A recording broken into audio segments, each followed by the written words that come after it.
The EP Podcast. Heard everywhere podcasts can be found, and always at theeppodcast.com.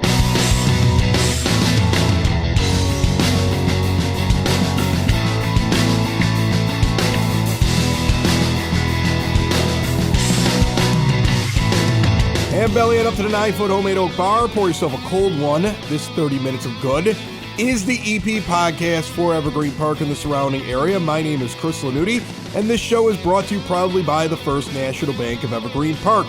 Your child's bright financial future starts with learning good money habits early on in life. Help them get ahead with a junior savers account from the First National Bank of Evergreen Park. With a junior savers account, kids earn interest on every dollar they deposit so they can watch their money grow.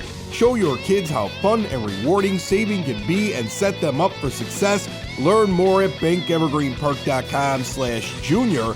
No minimum deposit to open, no fees or anything like that until they turn 22.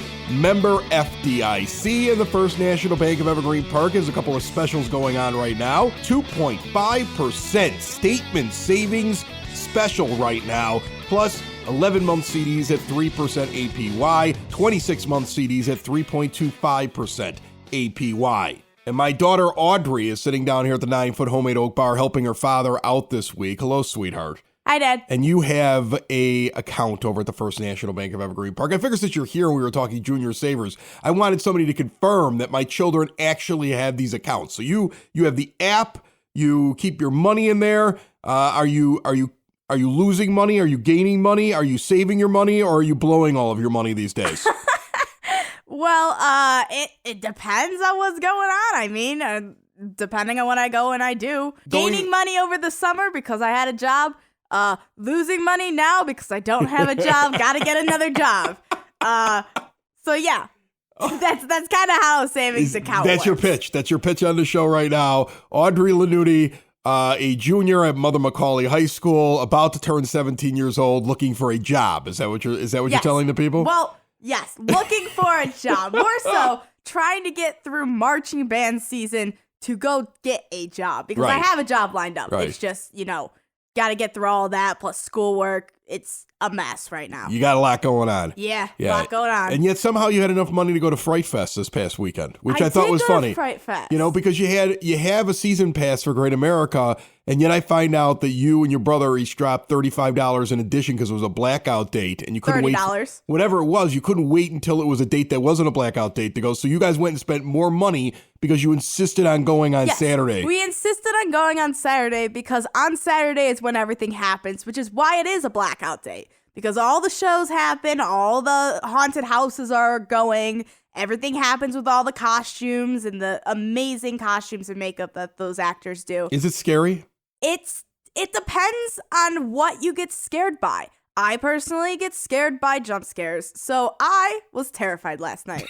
Dominic, on the other hand, does not get scared by that stuff and was more so laughing at all the people walking around trying to scare him. So it kind of depends on the type of person you are. Oh, all right. But they recommend for not under 13, and I saw plenty of children walking around getting terrified. I felt so bad for them. It seems like it could be a little bit over the top when you go up there. Definitely over the top. I try to take it over the top as much as possible. Amy Kazin from Evergreen Park High School going to be stopping in here in just a moment to talk about a couple different things going on. They're getting ready for their Halloween where they're going to have the kids come over and trick or treat in their costumes and things like that. And then also they have a play they're getting together, their fall play. So we're going to find out what that's all about.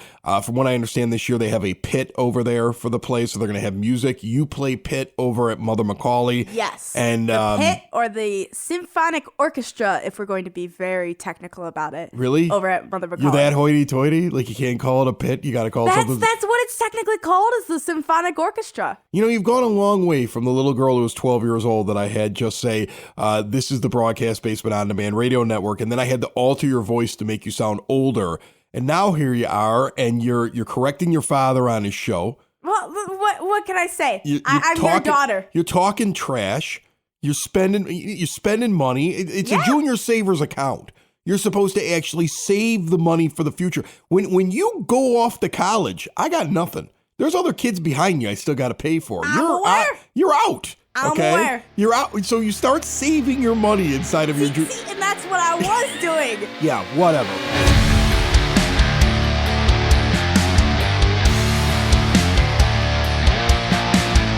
Sitting down here at the 9-foot homemade oak bar, my good friend, Amy Kazin. Hello, Amy. Hello. How are you? Good. How's your group? You got those a cappella kids. I haven't seen them in a while. How are they? Madrigals right now. We're working on all your holiday tracks. They have their outfits. They've got their fancy Renaissance outfits. That's Correct. Probably the best way to say it, right? Yep, that's exactly right. We've been working on Christmas music since August. That's what we do. Is it weird for you to have to start the holiday early? It reminds me of when I sit down and I go to breweries on Southside Pod, and the guy's like, "Yeah, I'm making my Christmas beers," and it's months earlier because they have to start in advance. Is it weird for you to be doing holiday things right at the beginning of the year? No, it's been part of the job for as long as I've been doing the job. So you enjoy it? I do. All right, good. We have things to talk about, though, that are coming up a little bit quicker. The big event that I liked it when you had it during the pandemic and you were trying to find something to do and everybody was driving up in their cars and the kids were all dressed up in their outfits, and all of your high school kids had different stands where the kids would go along and trick or treat, and then you went a little bit more to normal the last time you did it. And now seems like it's going to be an indoor event, and you got big plans for trick or treating over at the high school. Tell me a little bit about it. Yep. Well, we know that kids in Evergreen Park love candy because we just gave out a whole bunch of it at the homecoming parade. Right. So we're ready to help everybody celebrate Halloween again, but this time you don't have to worry about the weather. So all of those tables with the kids passing out candy and the drum line and the games and all of the activities and everything, we're just bringing it all inside so that we don't have to wear a coat over our costume. You know, the kids can all show off what they're wearing. We don't have to worry about rain or snow or 90 degrees because you never know what you're going to get at the end of October. Right. In Chicago. So it's the same time frame as usual. It's on Tuesday, the 25th from 4 to 5:30. Folks will come in the main entrance of the school, and we're going to let them trick or treat down our main hallway and play games and have face paint and snacks and things in our library. I like this event. And here's the thing. You have your actual day of Halloween, and of course, that should, in my opinion, be just like how Halloween was when we were kids, right? I always see these things like, these are your Halloween hours, and there's a special sign on the door. No. Kids run around, they get candy, you give them candy, they stay out a little bit late, you're looking for one of those kids, you're like, what happened to your brother? That's the way Halloween's supposed to be. There's about 8 kids that go out in a costume, they come back, they're wearing dark hoodies, they're covered in shaving cream, and I'm like, what did you do? I know what they did, they know what they did, you know what they did, but that's Halloween. But then they have these other events, like truck and treats and different things where people can go to stuff, because you should get as much as you can out of the outfit, especially with the little kids, right? You should get as much use as you can, get them to a couple different events. I like yours because the band's playing. Like you said, games and face painting. It's more of an event instead of go from station to station, get some candy, go home. I like that. Right, and our high school kids love it just as much as the little kids that come. They really do. They get excited about dressing up in costume and interacting with the little kids and that. And I agree with you. I remember how much Halloween costumes were when I used to have to buy them for my younger kids. And so, yeah, you want to get as much use out of it as you can because you know it's not going to fit the following year. I got the one that's 14 at Brother Ice, and then all of his stuff is in a bin. So we busted out a few just to kind of show the 7-year-old today. Like, hey, look at this zombie outfit. And he's like, I want to be that. And I'm like, yes, you do. Yes, there very you good. go. We're recycling that costume, right? Great parenting move there. Good job.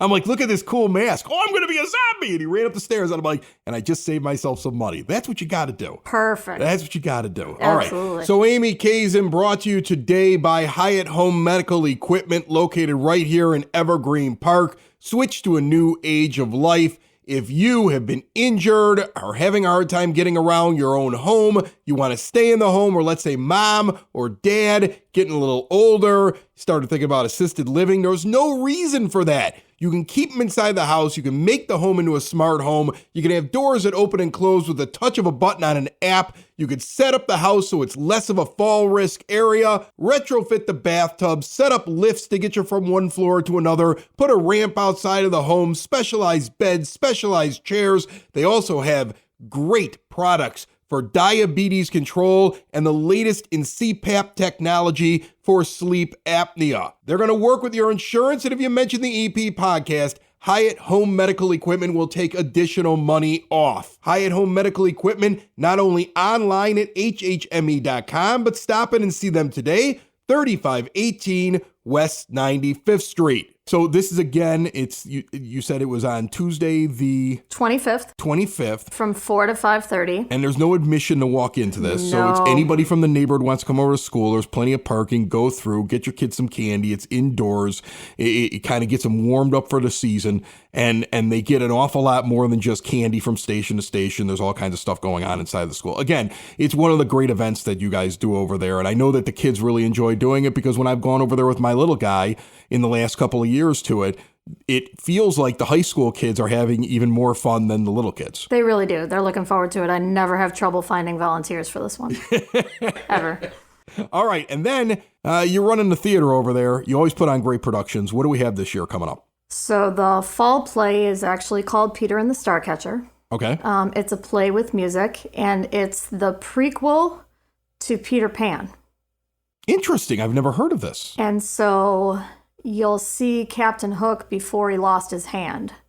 And you'll see Peter before he actually has a name. And Peter interacts with Wendy's mother. And we learn how Tinkerbell came to be. So it's kind of like The Wizard of Oz is to Wicked as Peter Pan is to Peter and the Starcatcher. I like that concept, though, about Wendy's mom interacting with Peter, because there was always that thing, even in the Disney cartoon, that she kind of understood what had happened that night. And that's kind of a cool thing to dive into. Yep. And Peter never grows up. So then, of course, Peter meets Wendy later. Right. That's really interesting. So how long do you prepare for this play? Was this something you kicked right off right at the beginning of the school year? Pretty close. Ken, my husband Ken, actually directs this one, and these kids started probably right after Labor Day. So it takes about 8 weeks to put it together. This is a play with music. There's a little bit of singing, but not as much as a regular musical. So you have a band pit as well that's playing music that's going with it? Very small. There's a keyboard and a percussionist. Okay. But then you got music, you got I'm sure some dancing. Do you have the grips? Does Peter fly? Do you have that set up? Are we going to see a kid go across the stage like with some piano wire? We didn't learn about that magic yet. Oh, we haven't gotten to that yet. We didn't get to that yet. Oh, okay. All right. Was the person playing Peter disappointed when they learned they weren't going to fly? I don't know the answer to that question, but I'll tell you that financially, that would be more of a commitment than we can afford to make sure we can do that safely. Right. You got to throw in insurance as well, just in case of that one. Yeah. You probably have to hire a professional stuntman. Correct. Right, exactly. Okay. Yeah. So what days are these performances? Sure. So this one is on Thursday, November 3rd, and Friday, November 4th, both at 7 p.m. We go Thursday, Friday, so that we leave Saturday open for hopefully some playoff football. There you go. Yeah, you heard Coach Verdi on this show recently? Our Mustangs are doing very well. They are doing really well. In fact, you and I were both laughing about how well football season is going for us, because you and I are both University of Illinois alums as well. And I don't get this. They're not supposed to win so many football games. So they're playing well. The Mustangs are playing well. Coach Verdi's on the show every Friday. He comes on the EP podcast and talks about it. And he's made it very easy for me, I'll be honest with you, Amy, because like if they were losing, like I've got to scramble to come up with things to talk about. But in reality, even their losses are really interesting, close ones, or, there's stuff to talk about, and the wins are big. He's really made my job very easy by having a football team that's that good. Yeah, they've been working really hard. They had a really, really convincing win for homecoming, which was great. Yeah, that's absolutely awesome. Exciting times going on over there at Evergreen Park High School. It's always good times. Again, on Tuesday the 25th, they have the trick or treat going on, all kinds of fun stuff, games, everything like that. The band will be out there playing. November 3rd and 4th, the Thursday, Friday, then you have the prequel to Peter Pan, Correct. Which sounds like a really interesting play and would probably be fun for anybody, all ages, I would assume, right? Yep. Awesome. And tickets are available through the link on social media for that one. All right, or so at the door. Social media for that, or the door. And then if somebody, is too lazy to go scan back to say repeatedly what time and what days all these things are, does the school website have it up there? Yep. There you go. All right. Social media, school website, rewind a little bit on the podcast. And Amy Kazin and I are enjoying some fun football this season. And she's got an awful lot of fun stuff going on over at the high school. And I love it when you stop by. Thanks. Thank you so much.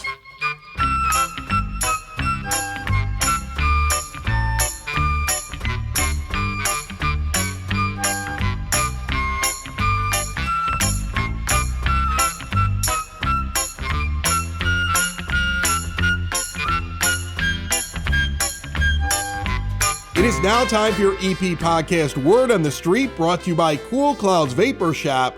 Quitting smoking is hard, and Cool Clouds wants to offer you an alternative. Plus, they have a great selection of CBD products. Check them out at 3837 West 95th Street here in the EP, or visit coolcloudsvapor.com. The Village of Evergreen Park has partnered up with the Cook County Sheriff's Office to offer free car light repairs for Cook County residents. Taillights, headlights, license plate lights, all will be repaired on October the 27th from 9 a.m. until 12 p.m. at the Evergreen Park Senior Center. It's located at 9547 South Holman Avenue. You must pre-register. That is required by October the 24th. To register, email ccso.communityengagement@ccsheriff.org. I'm pretty sure that's also on the Evergreen Park Village website if you want to get it as well. The only question I have is, after I sign up for this, if I get pulled over for a busted taillight, do I get to tell them they're going to fix it in a couple of weeks for free, and that's why I'm waiting? The Evergreen Park Youth Department is looking for an energetic, responsible, and enthusiastic youth assistant to assist with supervising 5th to 12th grade students at the Youth Center. They're over at the Community Center, where there also is an annual coat drive that has kicked off. Donate a coat from now through November the 30th at the Community Center, 3450 West 97th Street in room 105, or you can go to Village Hall as well, 9418 South Kedzie. Coats can be new or in a clean, used condition, a good condition. More information, call 708-229-3377. The Youth Department is also giving you open gym basketball Friday nights. It kicks off this Friday, the 21st, 6 p.m. until 8 p.m. Northeast Elementary at 9058 South California. Grades 5 to 8. $5 is the entry fee anytime they go to that open gym. Concessions available for purchase, 708-229-3377 if you need more info. I saw our good friend Paisha Allen, who runs the youth department, just this past Saturday over at Fantasy Fest. Len Panuski was on this show talking about his big festival. It's the 3rd annual one, and I'm happy to report biggest crowd they've had so far. The nerds got down on Saturday in the EP. And if you love the farmers market, do not forget it ends October the 27th. You're almost out of time, so get out there. Thursday, 7 a.m. until 1 p.m., Yukich Field, 89th and Kedzie. One more thing, let's talk about the big resurfacing project, the construction that has been out there in the southwest quadrant between 95th and 99th Central Park to Pulaski. Still going on, but here's the update brought to you by Sid Sauce. Locally grown peppers right here in Evergreen Park turn into delicious craft hot sauces for any kind of food. So many flavors to choose from, so many different levels of heat. The only place I get my hot sauce, because they deliver, and it's at a great price, and it's good. Check them out at sidsauce.net. I mean, I can see it. The Village is reporting it. The first layer of asphalt is down. They're going to have to do one more layer. All the concrete work is completed. About mid to late this week, weather permitting, you're going to see the final layer of the street put on. It will start at Harding and work to the east. Look for the fresh oil signs. They're going to be handed out and posted each day. Because of that, expect that streets are going to close as this is going on again from Harding moving east in the construction area. We're almost through it. And then somebody maybe can focus on that weird hole that's forming in between 99th and Circle Park along Homan Avenue. It's like an obstacle course out there these days. If you want more details, evergreenpark-ill.com. That's your word on the street. And this is the EP Podcast. 1, 2, 3. How many feet is it? 9. How many feet is it? 9. How many feet is it? 9. It's the homemade 9-foot oak bar. How many feet is it? 9. How many feet is it? 9. How many feet is it? It's the homemade oak bar. We're down here drinking at the homemade 9-foot oak bar. And I know wish you were here and not so far away from the homemade 9-foot oak bar. Is it leek? Is it teak? I don't know, but it's not redwood, it's oak, you know. It's the how many feet is it? 9. How many feet is it? 9. How many feet is it? 9. It's a homemade 9-foot oak bar. I said, how many feet is it? 9. How many feet is it? 9. How many feet is it? 9. Homemade 9-foot oak bar. Homemade 9-foot oak bar. When you've been injured, you need a team that will do what it takes to fight for your rights. The insurance companies only care about one thing. Audrey, do you know what that is? Money. Their bottom line. Pretty close right there. At the law offices of Parente and Norum, their team has the experience, dedication, and proven results it takes to get you the care and compensation you deserve.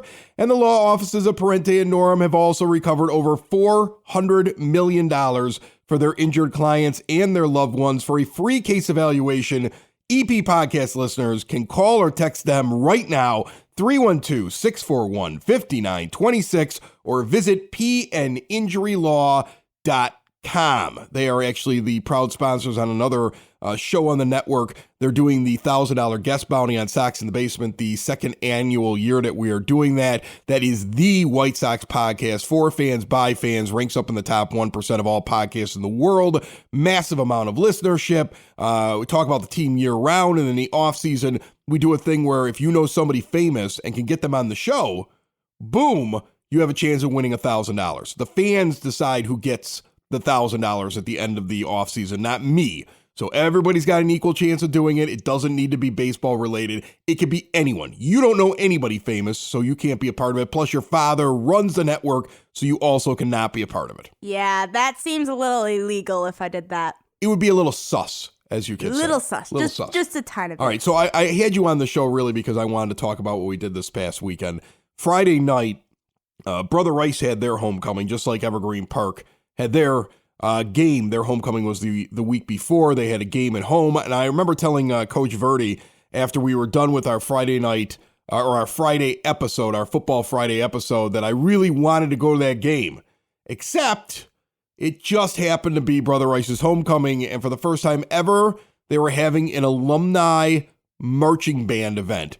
Where if you had ever been in the Brother Rice band, and I know they call it the Brother Rice Mother Macaulay band now, but it's the Brother Rice band. But look at you! Look at you! You're gonna upset some of your band members that are Mother Macaulay students. Okay, I mean that's what it's called now. It's the Brother Rice Mother Macaulay band. Okay, it's but true, but it's run out of Brother Rice, and the colors are all Brother Rice. It's all colored Brother. Everything's in Brother Rice. Rice. It's really kind of weird. Yeah, it's really just Macaulay students playing with the Brother Rice band. Hey, it's okay. Why are you more upset about it than me? I'm just pointing out what it used to be called.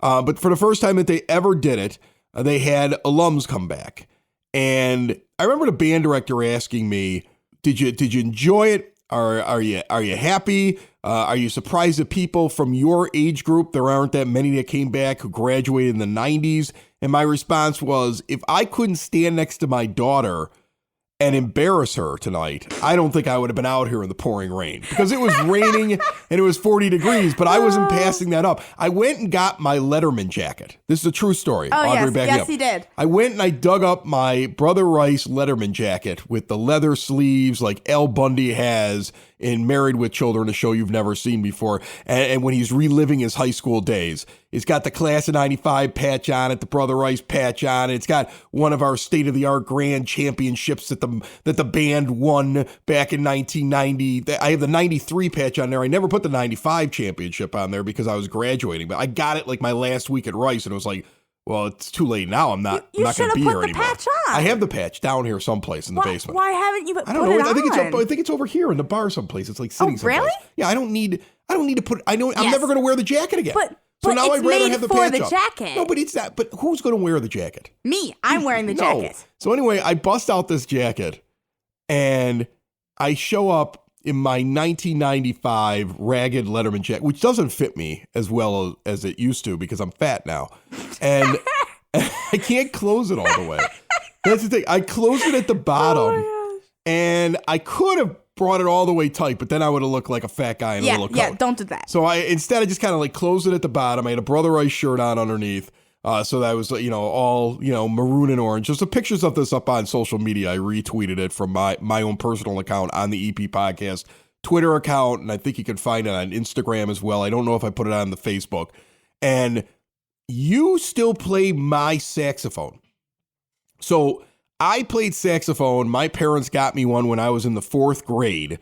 Where they had to pay it off like in installments for years and years and years. I went on to go play in the Brother Ice band. I played a year in college. They actually paid part of my tuition to play saxophone. And then I got into radio and did not have time to be in the band anymore. So I gave up playing my saxophone to go into radio broadcasting. No more band. Okay? You can't do a morning show and make it to all those practices. Yeah. So that was the end of it. So you picked the saxophone in the 4th grade. I'm like, I got one of these. I did. I busted out. You play my saxophone, which is in terrible condition, by the way, because I tried it out right before we went there, like middle of last week. You got a dent in the bottom of the thing. Yeah. You're missing a Yeah. screw. 2 of the keys don't work. Yeah, it needs repairs. I'm aware it needs repairs, but I can still play it because I know the quirks of it. I mean, it's weird. I'm trying to play this. I can't do it.